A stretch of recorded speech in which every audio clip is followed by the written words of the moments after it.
بسم اللہ الرحمن الرحیم۔ ترغت طلب ارطغرل غازی کے نہایت قریبی دوست، وفادار ساتھی اور ایک ناقابل شکست جنگجو تھے۔ ان کی شخصیت بہادری، وفاداری اور عشق ایمان کا پیکر تھی۔ ذیل میں ایک دل کو چھو لینے والی ولولہ انگیز اور سبق آموز کہانی پیش ہے جو کہ ترغت طلب کی زندگی سے منسلک ہے۔ ترغت طلب کی ناقابل فراموش کہانی۔ دن کے اجالے میں شیر، رات کے اندھیرے میں سایہ، اور وفا میں ایسا کہ اپنی جان دے دے مگر دوست کو خراش تک نہ آنے دے، یہ تھا ترغت طلب۔ خون اور دمے کا طوفان۔ ایک سرد صبح کائی قبیلے کے قلعے کے دروازے پر ایک زخمی سوار آن پہنچا۔ اس کے کپڑے خون سے لت پت تھے۔ زبان پر ایک ہی جملہ تھا، منگول آ رہے ہیں، بچوں عورتوں کو نہ بخشا جائے گا۔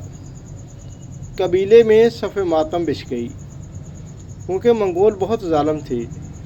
مگر ارطغرل غازی نے نظریں ترغت طلب سے ملائیں۔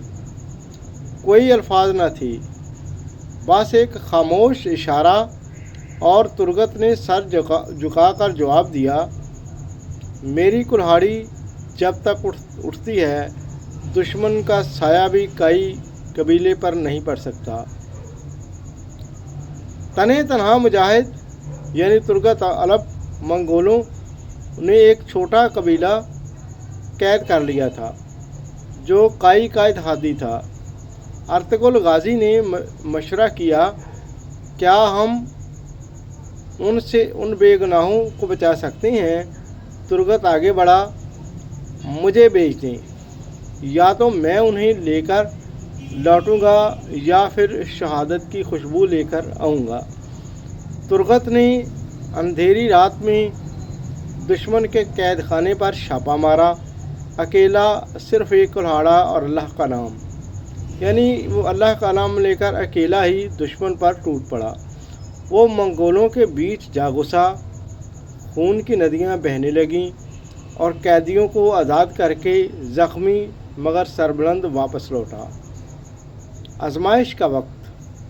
ایک دن منگول سردار نے کائی قبیلے کو پیغام بھجوایا، اگر ترغت طلب خود ہمارے حوالے کر دیا جائے تو ہم قبیلے پر حملہ نہیں کریں گے۔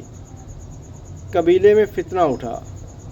ترغت ہی تو وجہ ہے اس دشمنی کی، اگر ہم اسے دے دیں یعنی منگولوں کے حوالے کر دیں تو سینکڑوں جانیں بچ سکتی ہیں۔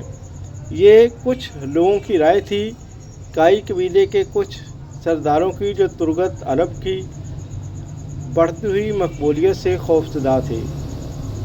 ترغت نے سنا، خاموش رہا، مسجد میں جا کر سجدے میں گر پڑا، یا رب، اگر میری قربانی سے قبیلہ بچتا ہے تو میں حاضر ہوں۔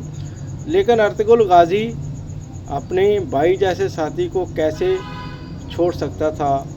اس نے بلند آواز میں کہا، ہم ترغت کو نہیں چھوڑیں گے، بلکہ دشمن کو ایسا جواب دیتے ہیں کہ وہ نسلوں تک یاد رکھے گا۔ حق کی جنگ شروع ہو گئی، یعنی چھڑ گئی۔ منگولوں کی فوج طاقتور تھی، مگر ترغت کی کلہاڑی آندھی کی طرح چلی۔ ہر وار میں اللہ اکبر کی گونج، ہر قدم پر دشمن کا خون۔